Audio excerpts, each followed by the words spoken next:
Alright, I'm back again.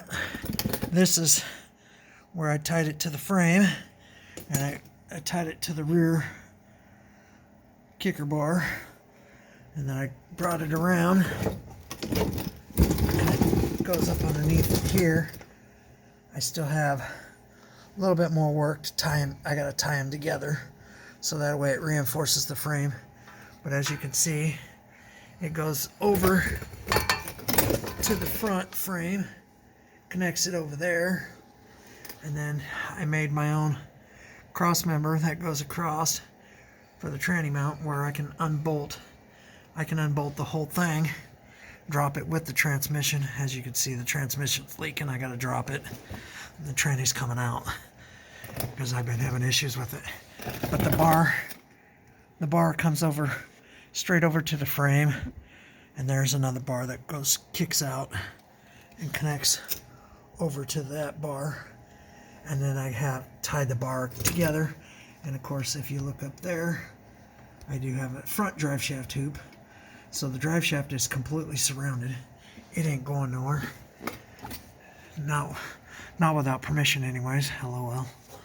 And then I have a bar that goes up to the front frame that's welded solid, and that all of it is intertwined together. And as you can see over there, it's kind of hard to see, but it goes over there, and then the bar that goes straight across, it goes from frame to frame. And like I said, it's bolted. I made my own gussets so I can unbolt it together from each other, and then it goes back up under there. So the frame is completely reinforced to where I don't have to worry about twisting like your normal G bodies. And then of course you have, let's see if we can get to it better. And then there's another view of the coilover, and then that I can't remember what they call it, but TRZ is the one that sells it. You knock out the bushing, you put that in it, it makes it solid. So that way you don't have any twisting going on there from the bushing.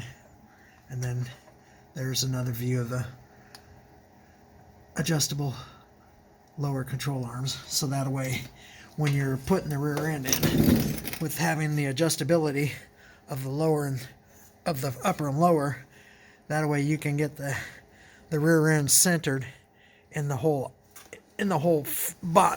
chassis. So that way you can get the car to go straight, or you can make slight adjustments if it's going to the right or to the left. That's where the coilovers or the anti-roll bars come in. You just adjust them by 1/16 to 1/8 of an inch turn at a time, depending on which way the car is going, whether it's going left or right. If it's going left, of course you would tighten it down a little bit more, and it would cause the car to go right, or well, actually straighten up. But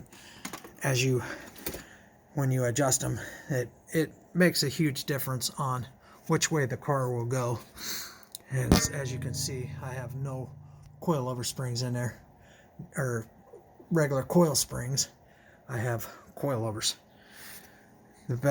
That was the best investment ever made on this car. It actually helped to make it handle quite better, stiffened up the rear end, didn't make it so where it's so squishy. It gives you that to where you feel like you're riding on a cloud. Yes, it rides stiffer, but it also handles way better on a launch.